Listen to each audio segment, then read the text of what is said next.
Olá, meu nome é Isadora Alfonso, estou cursando o quarto semestre do curso de Odontologia diurno aqui na URGS e hoje a gente vai simular os bloqueios anestésicos mandibulares e maxilares utilizando um sinesmótomo ao invés da carpule e a gente vai agora passar algumas orientações gerais. Instruções gerais. Número 1. O bisel deve sempre estar voltado para a superfície óssea em todas as técnicas anestésicas que eu simularei agora. Número 2. A velocidade de infiltração de cada terço do tubete é de 20 segundos. Número 3. A margem de segurança deve ser de 5 mm sempre. E número 4. Se por acaso a agulha tocar a superfície óssea, a gente tem que retornar 0,5 mm e aí sim realizar o depósito da solução. Para a realização da técnica anestésica, a gente deve manter o paciente em posição sentado, decúbito dorsal, com o plano oclusal paralelo ao solo e com a boca aberta. Para a realização da anestesia do nervo alveolar inferior, nós precisaremos palpar as estruturas anatômicas, denominadas a prega pterio-mandibular e o bordo anterior do ramo ascendente da mandíbula. Com isso, nós vamos traçar uma bissetriz entre essas duas linhas e vamos colocar um ponto médio entre os planos oclusais do paciente.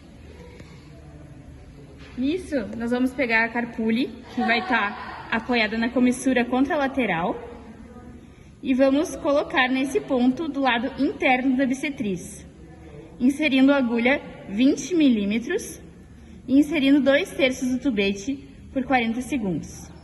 As regiões que compreendem a anestesia do nervo dentário inferior são a polpa dentária, o ligamento periodontal, osso alveolar, cortical vestibular e lingual do terceiro molar ao segundo premolar. Também são anestesiados os nervos mentual e incisivo inferior. O nervo incisivo inerva a polpa dentária, ligamento periodontal, osso alveolar, cortical vestibular e lingual do primeiro premolar, que a paciente não tem mais porque ela extraiu por motivos ortodônticos, ao incisivo central inferior. O nervo mentual já inerva o periósteo e mucosa vestibular do incisivo central ao primeiro premolar, inferiores e ipsilaterais, além de mucosa e pele do lábio e do mento. Para a anestesia do nervo lingual, a gente vai partir do ponto em que a gente tinha terminado a anestesia do nervo dentário inferior. Vamos recuar a agulha, deixando 10 mm ainda dentro dos tecidos, e vamos deslocar a carpule para a linha média do paciente, fazendo assim a inserção do 1/3 restante do tubete por 20 segundos. As estruturas anatômicas anestesiadas com o emprego da técnica do nervo lingual são o periósteo e a mucosa linguais, do terceiro molar inferior até o incisivo central, mucosa e musculatura dos 2/3 anteriores da língua, mucosa do sulco gengivo-lingual e glândulas sublingual e submandibular e soalho da boca. Para a anestesia do nervo mentoniano, a gente deve utilizar a agulha curta e devemos afastar o lábio inferior com o indicador, expondo o fundo de sulco entre os premolares e apoiar o corpo da mandíbula no nosso polegar. Nesse caso, a gente vai ter só um premolar. A gente vai expor essa área aqui e então a gente vai introduzir a agulha de superior para inferior entre os dois premolares. Nesse caso, só tem um de novo.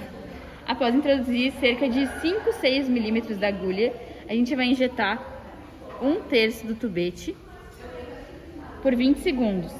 E a gente não pode massagear a região, porque vai diminuir o efeito anestésico.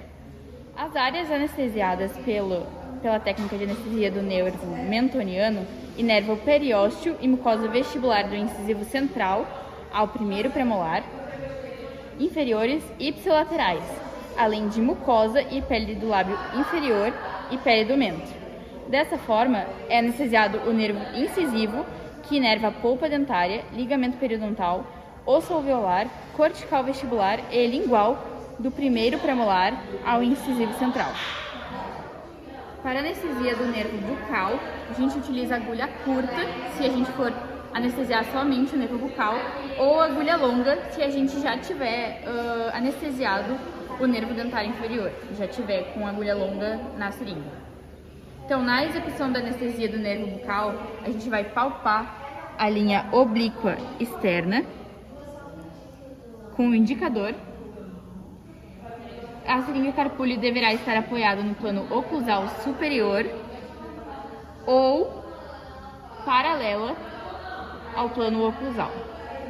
A punção será realizada junto à linha oblíqua externa, a nível de último molar, aprofundando cerca de 2 milímetros e introduzindo, em média, 1/8 do tubete.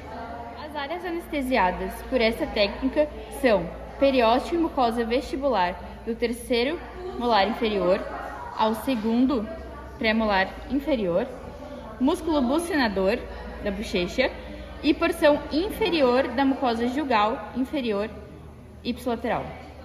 Para as técnicas de bloqueios maxilares, a gente deixa o paciente decúbito dorsal com o plano oclusal superior dele em 45 graus em relação ao solo, e o cirurgião dentista deve estar lateralizado e mais para frente dele do que em relação às anestesias mandibulares que a gente ficava aqui. Para as técnicas em que a gente vai anestesiar o palato do paciente, a gente vai necessitar de uma maior abertura bucal e uma hiperextensão do pescoço, para que a gente possa visualizar, então, o palato do paciente por completo. Para a anestesia do nervo alveolar anterior superior, a gente vai precisar de uma agulha longa e a gente vai localizar, eu vou usar a técnica de localizar o forame infraorbitário com o polegar ou indicador, que vai estar, a gente localiza aqui a sutura zigomático maxilar e 1 centímetro abaixo, a gente vai palpar então esse forame. Com o indicador na localização do forame infraorbitário, a gente vai afastar o lábio superior do paciente e vai inserir a agulha em fundo de sulco de segundo premolar. A gente vai inserir em torno de 15 a 20 milímetros, direcionando então a agulha para o forame infraorbitário, e em posição a gente vai depositar 2/3 do tubete anestésico por 40 segundos. É importante que a gente afaste a agulha da superfície óssea para que ela contorne a bossa canina sem sofrer resistência. As estruturas anatômicas anestesiadas por essa técnica são a polpa dentária, ligamento periodontal, osso alveolar, cortical vestibular e palatina, periósteo e mucosa vestibulares, do canino ao incisivo central superior e ipsilateral.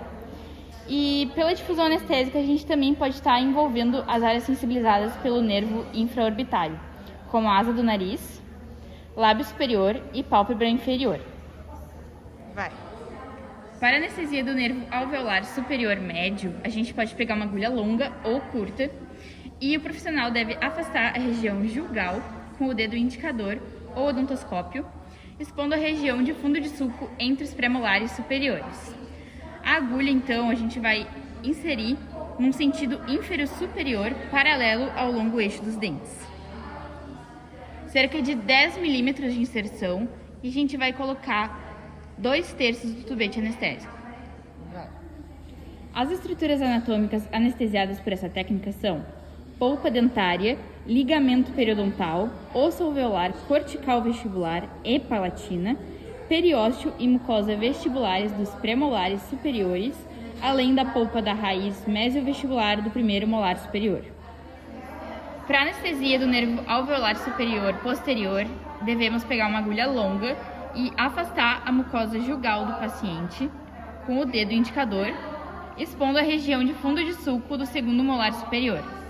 Com a seringa carpulha ancorada na comissura labial ipsilateral, a agulha é inserida com angulação de 45 graus com o plano oclusal. Da mesma forma, com o longo eixo dos dentes, e o sentido da agulha é antero-posterior, látero-medial e ínfero-superior. A gente vai inserir 20 milímetros no fundo de sulco de segundo molar, aproximando das foraminas alveolares, e a gente vai depositar 2/3 do tubete em 40 segundos. As áreas anestesiadas são polpa dentária, ligamento periodontal, osso alveolar e a cortical vestibular e palatina, o periósteo e a mucosa vestibulares do terceiro ao primeiro molar superior, à exceção da polpa da raiz mesiovestibular do primeiro molar. Para a anestesia do nervo nasopalatino, nós vamos observar a papila incisiva e vamos inserir a agulha da carpule num ângulo de 45 graus lateralmente à papila, porque logo após ela a gente vai ter o forame incisivo. A gente vai introduzir cerca de 5 milímetros e colocar no máximo 1/4 de tubete. Na verdade, a quantidade vai depender de quando a gente vai observar a isquemia do tecido. As áreas anestesiadas por essa técnica são mucosa e periósteo palatino de canino a canino. Para a anestesia do nervo palatino maior, a gente vai utilizar uma agulha curta e a gente vai observar a ráfia mediana do palato do paciente e a gengiva livre, o bordo da gengiva livre, a nível de molares. Então a gente vai achar um ponto entre essas duas estruturas e nós vamos inserir cerca de 5 milímetros até que se encontre resistência óssea. Colocar de 1/4 até 1/3 do tubete até o tecido isquemiar. E, muito importante, a carpule deve estar apoiada na comissura contralateral. As estruturas anestesiadas por essa técnica são periósteo palatino e mucosa palatina de primeiro premolar até o terceiro molar superior ipsilateral.